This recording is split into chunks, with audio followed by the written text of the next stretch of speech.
छादेश अलख निरंजन हर हर महादेव। मैं श्रावर मित्र प्रवीण आप सभी का हार्दिक स्वागत करता हूं। आज बात करेंगे 22 मार्च 2024 के कन्या राशिफल की। शुक्रवार का दिन है, तो माँ वैभव लक्ष्मी, माँ संतोषी, जगत जननी आदिशक्ति माँ भवानी के चरणों में नमन करते हुए आज के दिन की शुरुआत करेंगे। फाल्गुन शुक्ल पक्ष की आज त्रयोदशी तिथि रहेगी। आज भैया प्रदोष व्रत होगा शुक्ल पक्ष का, है ना। भगवान शिव और माँ पार्वती की कृपा प्राप्त करने का बहुत ही अच्छा दिन यह होता है, तो सभी इस दिन का लाभ उठाइए। शिव शक्ति की आराधना आज के दिन कीजिए। सूर्योदय का समय सुबह को 6:22 पर रहेगा, जबकि सूर्यास्त शाम को 6:33 पर होगा। विक्रमी संवत 2080 में आज अभिजीत मुहूर्त का समय 12:03 से 12:52 तक रहेगा, और वहीं राहु काल 10:56 से 12:28 तक रहेगा। ठीक है। पश्चिम दिशा आज जो है उसके लिए दिशा शूल है। इस दिशा की यात्रा आप ना करें तो आपके लिए यह बहुत शुभ होगा। केतुदेव आपकी राशि में विराजमान है। शनि शुक्र मंगल आपके छठे हाउस में विराजमान रहेंगे। नीच के बुध के साथ सूर्य और राहु सप्तम में रहेंगे। वहीं गुरुदेव अष्टम में। चंद्रदेव आज राशि परिवर्तन कर लेंगे, सिंह राशि में 12वें स्थान में गोचर करेंगे, और केतु के नक्षत्र से इनका गोचर होगा। तो चंद्र केतु अगर देखा जाए तो तात्कालिक मैत्री में आज मित्र बने हुए नजर आएंगे। एकादशेश का 12वें स्थान में जाना खर्चों की अधिकता को दिखाता है, और खर्चे तो भैया अब होली आ रही है तो खर्चे तो होंगे ही होंगे। तो हम सभी को होली की बहुत बहुत शुभकामनाएं। भयंकर साधना जो हमने चैनल बनाया है, इस पर होली पर जो साधना करना चाहते हैं उनके लिए बहुत सारी साधनाएं हैं। अप्रैल में हमने साधना शिविर हरिद्वार में लगाना तय किया है। आप लोग अपना नंबर फिक्स कर लें। महिलाओं के लिए शिविर है, लेकिन पुरुषों के भी फोन आए हैं, तो हम महिला और पुरुष दोनों को सिखाएंगे, लेकिन दोनों की रहने की व्यवस्था अलग अलग होगी। अब चंद्रदेव 12वें स्थान में गए, लेकिन शुक्र और चंद्र, मंगल और चंद्र की कहीं ना कहीं आपस में दृष्टि संबंध बना। मंगल देव आपके अष्टमेश भी हैं और तृतीयेश भी हैं। मंगल चंद्र को देख रहे हैं, तो ये लक्ष्मी योग का भी निर्माण होता है। अर्थात जहां खर्चों की अधिकता होगी, वहीं कहीं ना कहीं मंगल देव की कृपा से, आपके गुप्त ज्ञान से, आपकी गुप्त विद्या से, आपके पुरुषार्थ से, आपकी मेहनत से आप धन का अर्जन भी आज कर लेंगे। देखिए, कल बुध के नक्षत्र से गोचर था, आज केतु के नक्षत्र से गोचर है। केतु कहीं ना कहीं चंद्र के शत्रु श्रेणी में आता है, क्योंकि सूर्य और चंद्र के कहने पर ही भगवान विष्णु के अवतार मोहिनी ने राक्षस का गला काट दिया था सुदर्शन चक्र से, और उसी से राहु और केतु की उत्पत्ति हुई। अब राहु ऊपर का जो हमारा सर है ये होता है, और केतु नीचे का धड़। केतु इसलिए अच्छा है क्योंकि उसके पास सिर्फ और सिर्फ दिल होता है, सोचने के लिए दिमाग नहीं होता। और राहु के पास दिमाग होता है, इसलिए तो वो भ्रम जाल फैलाता है। तो आज केतु के नक्षत्र से गोचर होने के कारण चंद्र का धार्मिक गतिविधियां आपकी बढ़ सकती हैं, धार्मिक यात्राएं आपकी कहीं ना कहीं हो सकती हैं, किसी धार्मिक कार्य में आप सम्मिलित हो सकते हैं, कोई मांगलिक कार्य भी आपके घर में आज हो सकता है। शुक्रदेव चंद्र को देख रहे हैं, जो कि आपके भाग्येश भी हैं और आपके धनेश भी हैं।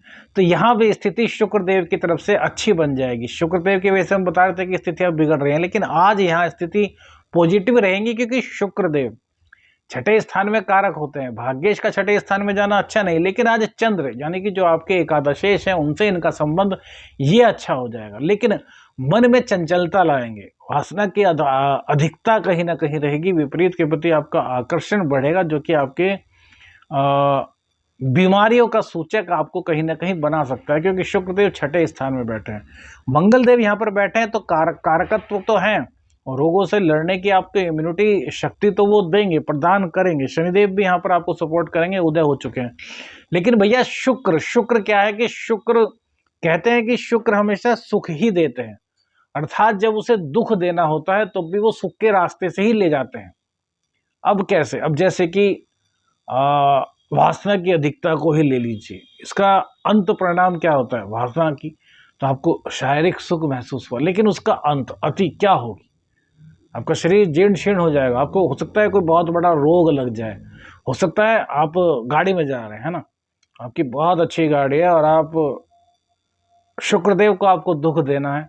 अब वो आपको ऐसे तो दुख देंगे नहीं कि यार आपको बहुत ज़्यादा एकदम से एक्सीडेंट करा दिया, शुक्रदेव इसके कारक नहीं होते, वो शनि और मंगल कराते, तो शुक्रदेव क्या करेंगे, आप ज़्यादा ड्रिंक कर लेंगे।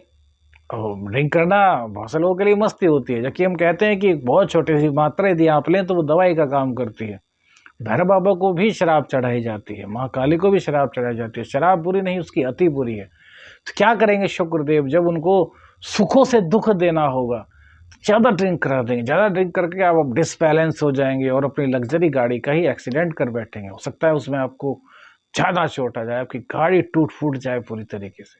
तो शुक्रदेव का दुख देने का तरीका ही एक अलग है। वो सुखों से भी, सुखों के ऊपर ले जाते आपको इस तरह का दुख दे देते हैं कि आपको पता ही नहीं चलता कि ये शुक्र की वजह से हुआ है। शुक्र ग्रह हैं भैया, शुक्राचार्य हैं, दैत्य गुरु हैं, वो सब कुछ कर सकते हैं। मारण मोहन वशीकरण स्तंभन उच्चाटन षट कर्म के माहिर हैं। जैसे कर्म तो 10 होते हैं लेकिन षट कर्म ही फेमस है, तो षट कर्म के नाम से आप समझ जाएंगे कि शुक्रदेव सब कुछ करते हैं। लेकिन इनका प्लस पॉइंट ये है कि सुखों के रास्ते से ले जाते हैं। आदमी को लगता है कि यार हम सुख भोग रहे हैं, जबकि वो सुखों के पीछे छुपा हुआ दुख होता है। जब वो हो जाता है तब पता चलता है। तो आज इस प्रकार की दशा कहीं ना कहीं बन रही है, तो इन चीज़ों की अधिकता, हम तो कहेंगे कि इन चीज़ों से हट जाए। पता नहीं किसकी कुंडली में शुक्रदेव खराब हो, नीच के हों। हो सकता है अब नीच के हुए, पीड़ित हुए तो दिक्कत ज़्यादा दे देंगे ना। हालांकि शनिदेव बचाएंगे, मंगल बचाएंगे, लेकिन हो सकता है अब जिसको दुख देना है, क्या पता उसके शनि भी इस टाइम विपरीत चल रहे हो, क्या पता मंगल भी उसकी कुंडली में नीच के हों, है ना। तो बहुत सारी परिस्थितियां बनती हैं। इसलिए हम कहते हैं कि गोचर में यदि कुछ स्थिति दिखती है तो आपको पहले ही सावधान होना चाहिए कि उन चीज़ों की अति तो छोड़ दीजिए, आप उन चीज़ों के पास तक मत जाएं जिससे कि यार कम से कम अपनी ज़िंदगी बच सके, अपने को कोई रोग ना लग सके, हमारा शरीर सिक्योर रह सके। क्योंकि जब तक शरीर है भैया तब तक सब कुछ है। शरीर जीर्ण शीर्ण हो जाएगा, शरीर बीमारियों का घर हो जाएगा, तो हमारी ये ज़िंदगी हमारे लिए मौत से बदतर बन जाएगी। ठीक है ना। कुछ लोग कहते हैं कि आप तो मोटिवेशनल वीडियो बनाते हैं, तो भैया ज्योतिष तो मोटिवेशन के लिए ही होता है, इसमें हम नहीं बनाते भैया, ये तो बनती है ना, हमने नहीं बनाई। ज्योतिष जो कहता है हम तो सिर्फ वो बता देते हैं, बाकी बाबा की आज्ञा जो बाबा मन से कहला देते हैं वो कह देते हैं। अब जैसे कि एक देवी जी का फ़ोन आया, उन्होंने हमारी वाक सिद्धि वाली वीडियो देखी तो कह रहे हैं कि क्या आपको वाक सिद्धि है, क्या आप वाक सिद्धि सिखाते हैं। अरे भैया, हमने जब कोई चीज़ डाली है तो हमें उसका ज्ञान होगा तभी तो। पता नहीं उन्होंने कैसे कैसे क्वेश्चन पूछे, हमने वो रिसीव फ़ोन कर लिया। करते नहीं, विपिन भी नहीं करता फ़ोन रिसीव, वो सिर्फ व्हाट्सएप पर आंसर दे देता है। लेकिन अचानक उनका फ़ोन उठ गया। अब ऐसी बात सुनने में लगी कि यार आप डॉक्टर से जाकर के पूछते हो कि यार कि डॉक्टर साहब कहाँ डॉक्टरी पढ़े हो, कैसे डॉक्टरी पढ़ी है, आपको डॉक्टरी आती है नहीं आती है।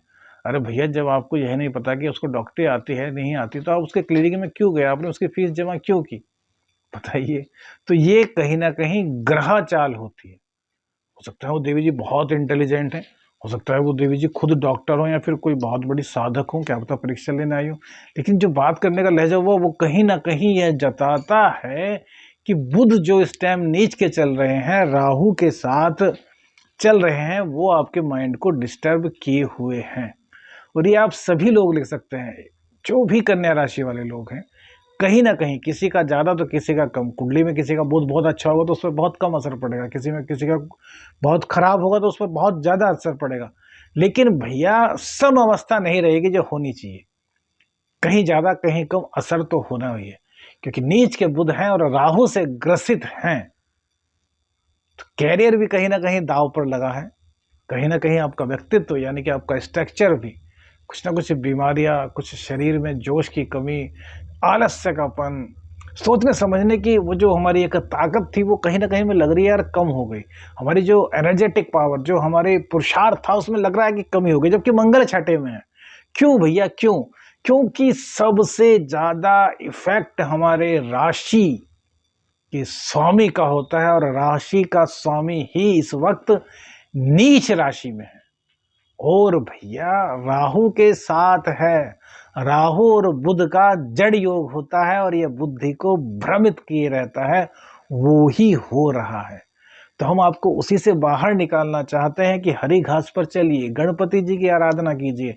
आज शुक्रवार का दिन है, माँ वैभव लक्ष्मी का दिन है, संतोषी माता का दिन है, आदिशक्ति जगत जननी का दिन है। तो माता रानी के मंदिर में जाकर के उनको खीर का भोग लगाइए और साथ साथ में गणपति जी को लड्डू का भोग लगाइए। इससे गणपति जी की प्रसन्नता आपको मिलेगी, राहु का असर समाप्त होगा और बुध अर्थात बुद्धि, विद्या, बोली, वाणी ये आपकी जागृत हो जाएंगी।